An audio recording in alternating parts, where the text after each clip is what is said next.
But me, I'm staying here. Samarkand. Now there's a name to conjure with.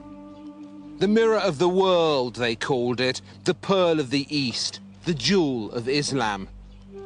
But then they also call it the city of famous shadows. And that's because it's haunted by so many ghosts. Samarkand's an oasis on the edge of the Kizil Kum desert. The trouble with being an oasis is that everybody wants your water, and they all know where you are.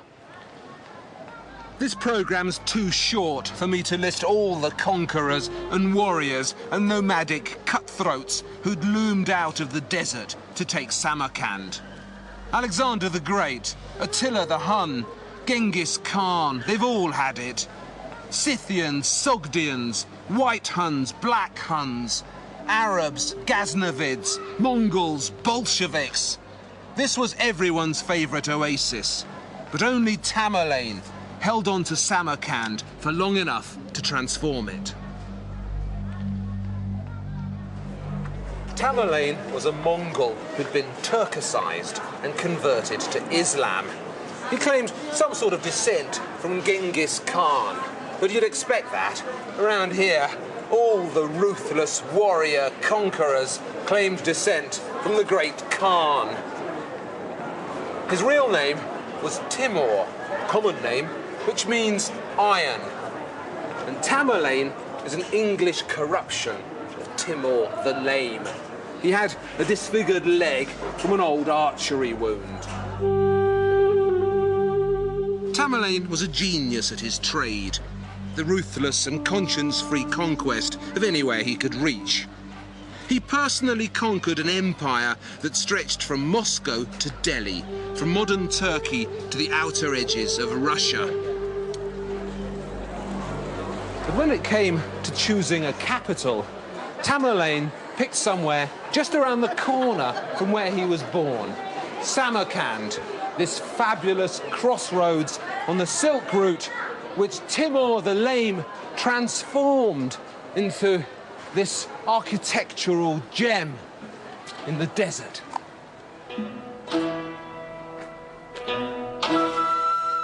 Timur the Lame is one of the few mortals who's given his name to a style of architecture. And this Timurid architecture is one of the glories of Islam.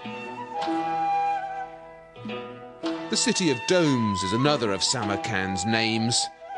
They glitter here on every horizon and give Samarkand a permanent shimmer, as if the mirage can never settle.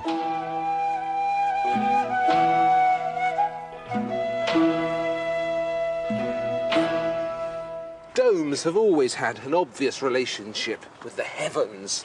People used to think of the sky itself as a giant dome covering the earth. And Timurid architecture makes this connection entirely explicit. The buildings, the lower halves, are fashioned out of these desert bricks, so brown and earthy like the ground around here. And then rising above them are these celestial domes, usually coloured an evocative turquoise. The Timurids specialised in this blue. Their architecture is excellently colour-coded for instant legibility. The domes are blue, the buildings are brown, the message on the walls could hardly be bigger or clearer or more insistent. Out here in the desert, on the edges of the empire, in the middle of nowhere, you need to spell it out.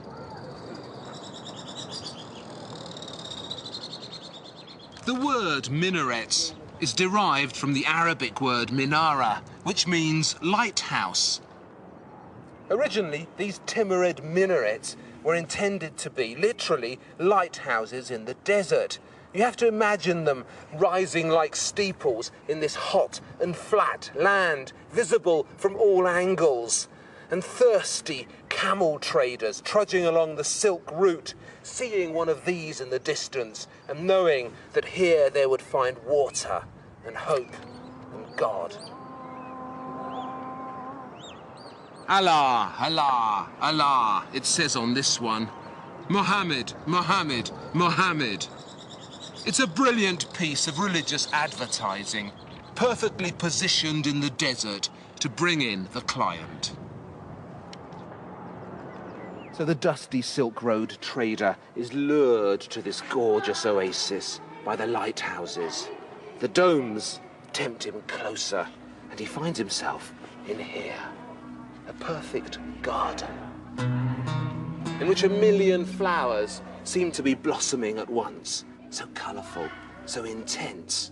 A paradise in the desert, created artificially with the slow flicker of Timurid tile work. Can you hear the water tinkling? Can you feel the shade beckoning? Who wouldn't choose a religion that promises this?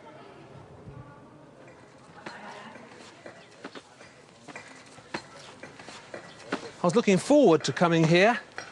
Shah-e-Zindar, reputed to be Samarkand's most moving architectural site. It's a Timurid necropolis, a street of the dead in which Tamerlane buried his female relations. They say the earliest examples of Timurid architecture are found in here. Or at least, they used to be. Because look what they're doing to them. This is a UNESCO site, an official world treasure. But in Uzbekistan today, not nearly enough respect is shown for the great Islamic art of the past. As far as I can see, Shah-e-Zindar is being vandalized. This isn't restoration, it's ruination. They're determined to complete this by Uzbekistan's Independence Day, which is coming up. This is their idea of working quickly to finish the job. It's like a construction site at a very ugly shopping centre. Look at this brickwork. Oh, look what they've done to the tiles.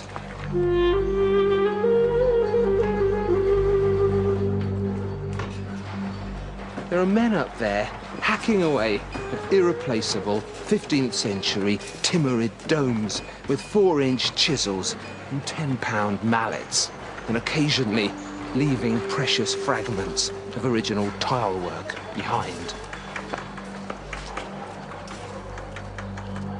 If you like buildings and you like Timurid architecture, which everyone in their right minds should, because it's one of the most inventive and unmistakable architectural traditions in our civilization, then don't come here.